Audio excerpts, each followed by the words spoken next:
লম্বা একটা হাত বের করে ঘুন্টি ছানার গলাটা চেপে ধরে। মা বাঁচাও, মা বাঁচাও, কোথায় গেলে তুমি? আমায় বাঁচাও। বাহারি নদীর চারপাশটা ছিল খুব সুন্দর জঙ্গল ও পাহাড়ে ঘেরা। বাহারি নদী বহু দূর পথে এঁকে বেঁকে গিয়ে টুসি গ্রামের পাশ দিয়ে বয়ে চলে গেছে আরও অনেক দূর। সে ভারী মনোরম পরিবেশ। তাই এমন মনোরম পরিবেশে বহু দূর দূরান্ত থেকে বহু মানুষ আসত বাহারি নদীর পাড়ে শীতের ছুটিতে পিকনিক করতে। এই সবাই চলে এসো, চলে এসো, খাবার রেডি হয়ে গেছে। আগে বাচ্চারা বসে পড়ো, তারপর বড়রা বসবে। বাবু চলে এসো, লক্ষ্মী সোনা, খেতে বসতে হবে, তাড়াতাড়ি এদিকে এসো। পিকনিকে এসে সারাদিনের খেলাধুলা আনন্দের পর যখন সকলে মিলে একে একে খেতে বসে, তখন সেখানে গাছের ডালে বসে একটি কাক ক্রমাগত ডেকে চলেছে।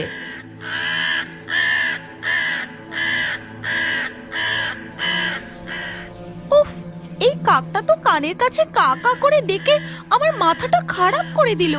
দাঁড়াও বৌদি, তুমি তোমার ছেলেকে খাওয়াও, আমি কাকটাকে তাড়িয়ে দিচ্ছি। হেই হুস হুস, যা যা, হুস হুস।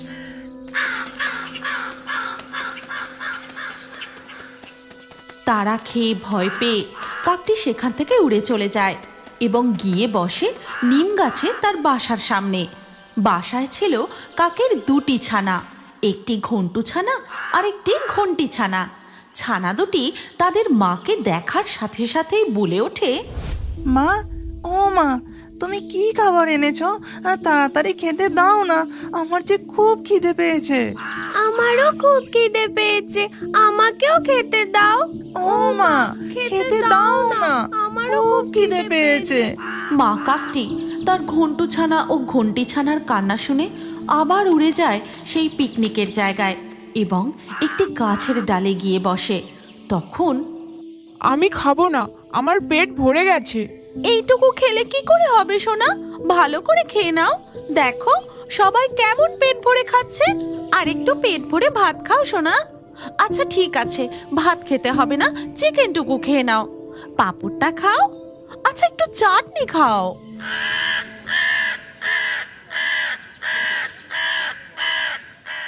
ওই দেখো, কাকটাকে এই তাড়ালাম, আবার চলে এসেছে।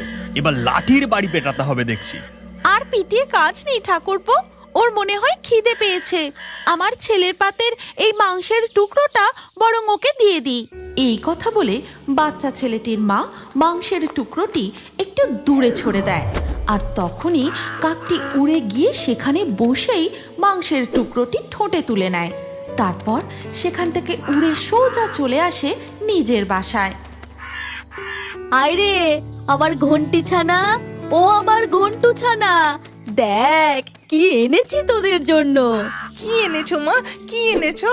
আরে এটা তো মাংস, তাই না মা?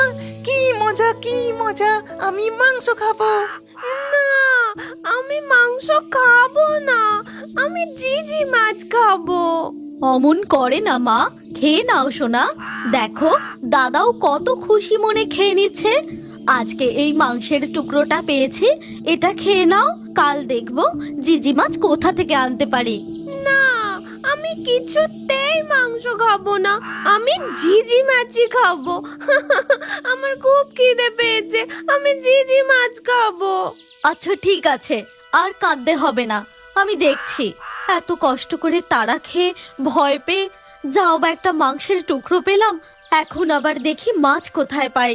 এই কথা বলে কাক সেখান থেকে উড়ে চলে যায় মাছ খুঁজতে। আর সেই নিম গাছের পাশেই ছিল এক মস্ত তাল গাছ। সেই তাল গাছে ছিল এক শাকচুন্নির বাসা। সে তখন তাল গাছের পাতায় বসে পা দোলাচ্ছিল, কিন্তু হঠাৎ পেটে বড় জ্বালা, শিগগির দাও খেতে, চেঁচিয়ে করব কান ঝালা পালা। বাসি ভাত পোড়া রুটি, যা পাও দাও দুটি, গপ গপিয়ে খাই, পেটের জ্বালাটা জুড়াই আমার। আহা কাঁদে না বাছা, আমার সাকু সোনা। তোমার তো দিনের বেলায় ঘুম ভাঙে না, রাতের বেলায় খাও। আমার পেটে বড় জ্বালা, চেঁচিয়ে করব গান ঝালা পালা।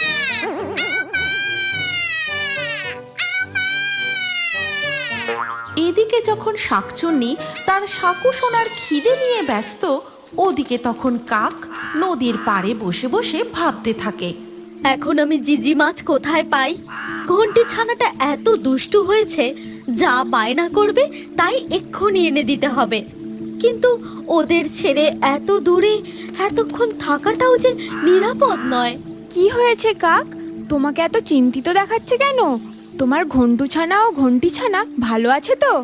ও মাছরাঙা, ভালোই হয়েছে তুমি এসেছো। হ্যাঁ হ্যাঁ, ঘন্টু ঘন্টি ভালোই আছে, কিন্তু দেখো না, ঘন্টি ছানা জিজি মাছ খাবার ভীষণ বায়না করছে। কিন্তু আমি তো নদী থেকে মাছ ধরতে পারি না। তুমি কি আমাকে একটা মাছ ধরে দেবে? ও এই ব্যাপার, আমি এক্ষুনি তোমাকে একটা মাছ ধরে দিচ্ছি। এই কথা বলে মাছরাঙা ঝুপ করে নদীর জলে ঝাঁপ দিয়ে টুক করে একটা মাছ তুলে নিয়ে এসে কাককে দেয়। তারপর সেই মাছটি ঠোঁটে নিয়ে কাক উড়তে থাকে। কিন্তু ওদিকে তখন দাঁড়া দাঁড়া সাকু সোনা, আর চেতাসনি বাপু। এই পাশের নিম গাছে আছে কাকের বাসা, সেখানে আছে একটা ঘন্টু ছানা আর একটা আছে ঘন্টি ছানা। ঘন্টি ছানাটা ভারী নষ্ট, সে তার মায়ের কোনো কথা শোনে না। আমি বরং তাকেই ধরে নিয়ে আসি। তারপরেই সেই শাকচুন্নিটা তাল গাছ থেকে কাকের বাসার দিকে লম্বা একটা হাত বের করে ঘন্টি ছানার গলাটা চেপে ধরে। মা বাঁচাও, মা বাঁচাও, কোথায় গেলে তুমি? আমায় বাঁচাও। তখন শাকচুন্নি ঘন্টি ছানার গলা ধরেই নিম গাছের ডালে নেমে আসে। কেন এখন কেন মা বাঁচাবে? তুই কি মায়ের কোনো কথা শুনিস? কেবল বায়না করিস। যে মায়ের কোনো কথা শোনে না, মায়ের কষ্ট বোঝে না, আমি তাকেই আমার বাসায় ধরে নিয়ে যাই। শাকচুন্নি, আমার ঘন্টি বনুকে ছেড়ে দাও, ও আর দুষ্টুমি করবে না। মা মা বাঁচাও, বাঁচাও মা। ঠিক সেই সময় কাক মাছ নিয়ে তার বাসার কাছে পৌঁছায়। আর এমন ভয়ানক কাণ্ড দেখেই শাকচুন্নি, এ কি করছো? তুমি আমার ঘন্টি ছানার গলা চেপে ধরেছো কেন? তোর ঘন্টি ছানা খুব নষ্ট, আমি দেখেছি। ও তোর কোনো কথা শোনে না, কেবল বায়না করে। খেতে চায় না, সময় মতো ঘুমোতে চায় না। তাই ওকে আমি আমার বাসায় নিয়ে যাব।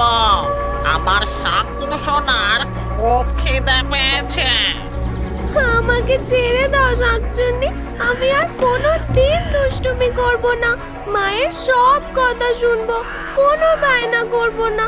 আমাকে ছেড়ে দাও।